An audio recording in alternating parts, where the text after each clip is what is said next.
സാധിക്കുന്ന വിധത്തിൽ അവരെ സഹകരിക്കുകയും പങ്കുചേരുകയും ചെയ്തിട്ടുണ്ട്. വലിയ സന്തോഷം വന്നത് ഓണത്തെ കുറിച്ച് ഓർക്കുമ്പോൾ തീർച്ചയായിട്ടും അതൊരു കൂട്ടായ്മയുടെയൊക്കെ ആഘോഷമാണ്. ആ കൂട്ടായ്മ ശക്തിപ്പെടുക എന്നുള്ളത് നമുക്ക് അനിവാര്യമാണ്.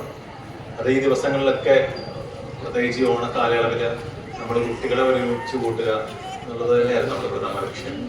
അത് സാധ്യമാക്കാനായിട്ട് ഈ ഒരാഴ്ച കാലം മുഴുവൻ നമുക്കത് പറ്റി. ഇപ്പോൾ ഈ ദിവസത്തെ ഈ പരിപാടികൾ കൊണ്ട് നീട്ടി വെച്ചപ്പോൾ ആ ഒരു കൂട്ടായ്മ കുറെ കൂടി ശക്തിപ്പെട്ടു എന്നുള്ളതാണ്. കുട്ടികളിൽ കഴിഞ്ഞ ഒരാഴ്ചകളിൽ ഒരുമിച്ച് വരികയും അവർ ചേരുകയും അധ്യാപകരും PTA അംഗങ്ങളും എല്ലാവരും വന്ന് അവരോടൊക്കെ സഹകരിക്കുകയും അവരെ തയ്യാറാക്കുകയും ചെയ്തത് കാണുമ്പോഴൊക്കെ സന്തോഷം. അത് കൂടുതൽ ബന്ധങ്ങൾ ഊർജ്ജസ്വലമാക്കാനായിട്ട് സാധ്യമാകും. എല്ലാ കാലങ്ങളിലും ഈ ഓണത്തിന് കുട്ടികളായിക്കോട്ടെ മുതിർന്നവരായിക്കോട്ടെ ഒരുമിച്ചിരുന്ന ഭക്ഷണം കഴിക്കുന്നത്, ഒരുമിച്ച് അത്തപ്പൂക്കൾ ഇടുന്നതൊക്കെ ഈ ഒരു കൂട്ടായ്മയുടെ സന്തോഷം വളർത്തുക എന്നുള്ളത് തന്നെ.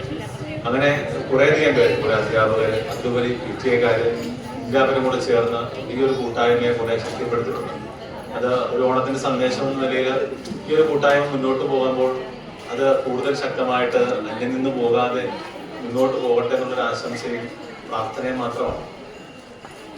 ചിലരൊക്കെ മാതൃകാനൊക്കെ ശ്രമിക്കും. എന്നിരുന്നാലും ഇപ്പൊ നമ്മുടെ കുട്ടികളെ പോലും ഇന്നലെ ഉണ്ടായിരുന്ന കുറെ പരിപാടികളും കുട്ടികളുടെ ഓണക്കളികളൊക്കെ ഉണ്ടായിരുന്നു. എന്തുകൊണ്ടാന്ന് അറിഞ്ഞൂടാ, മാതാപിതാക്കൾ നമ്മളെല്ലാവരും ചിന്തിക്കേണ്ട ഒരു കാലഘട്ടമാണ്. കുഞ്ഞുങ്ങളെ നമ്മൾ ഇന്നലെ എനിക്ക് തോന്നുന്നു നമ്മുടെ കാറ്റീസം പഠിക്കുന്ന കുട്ടികളില് 4-1 മാത്രമേ വന്നുള്ളൂ. 4-1 കുട്ടികളെ ഉണ്ടായിരുന്നുള്ളൂ. 50, 60, 70 കുട്ടികളുണ്ടായിരുന്നു കാണുമ്പോഴേ. സംഭവിക്കുന്നത് ഒരുപക്ഷെ ഇന്നിപ്പോ ഇരിക്കുന്ന മാതാപിതാക്കൾ, ചില മാതാപിതാക്കളെ കണ്ടത് അവര് കുഞ്ഞുങ്ങളെ കൊണ്ടുവന്ന് ഇവിടെ നിർത്തി അവരുടെ കൂടെ ആയിരുന്നു അവര് ഒരുമിച്ച് കളിക്കാനും ഒരുമിച്ച് കൂടാനും മാതാപിതാക്കൾ തമ്മിലൊരു ബന്ധവും കാര്യങ്ങളൊക്കെ ഉണ്ടായി. ഈ വലിയൊരു വിഭാഗത്തിന് എന്ത് സംഭവിക്കുന്നു എന്നുള്ളത് നമ്മൾ എല്ലാവരും ചിന്തിക്കേണ്ടതാണ്. വലിയൊരു വിഭാഗം ഇവരെ കൊണ്ടുവരുന്നില്ല, മെനക്കേടായിട്ട് അതിനെ കാണുന്നുവെങ്കിൽ തീർച്ചയായിട്ടും ആ മൂല്യങ്ങൾ കുഞ്ഞുങ്ങൾക്ക് കിട്ടത്തില്ലെന്നുള്ളതാണ്. അവരെ വീട്ടിലിരുത്തി ഒരുപക്ഷെ TV കാണുമായിരിക്കും, അല്ലെങ്കിൽ മൊബൈലിലിരിക്കുമായിരിക്കും. മാതാപിതാക്കൾക്ക് തലവേദനയില്ല, അതായത് ഇവിടെ കൊണ്ടുവന്ന് ആക്കണം, തിരിച്ചു കൊണ്ടുപോകണം, അങ്ങനെ ഒരു തലവേദനയില്ലെന്നുള്ളത് ചിന്തിക്കുന്നുണ്ടാകും.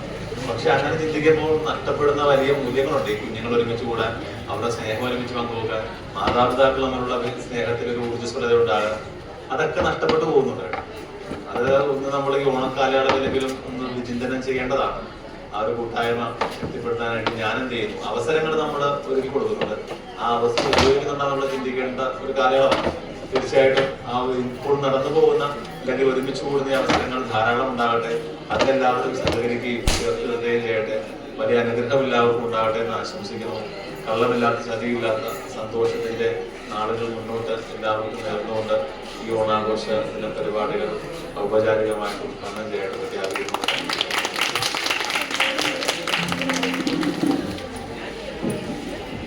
ഇനി ഓണം എന്ന് പറയുമ്പോൾ നമുക്കറിയാം, മാവേലി ഇല്ലാതെ ഒരു ഓണമില്ല. അപ്പൊ നമ്മുടെ സ്വന്തം മാവേലി ഇപ്പൊ നിങ്ങളെല്ലാവരെയും കാണുവാൻ വേണ്ടി വരികയാണ്.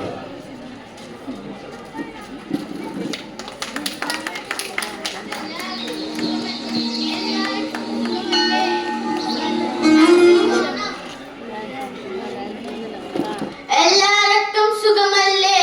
ഹാപ്പി ഓണം.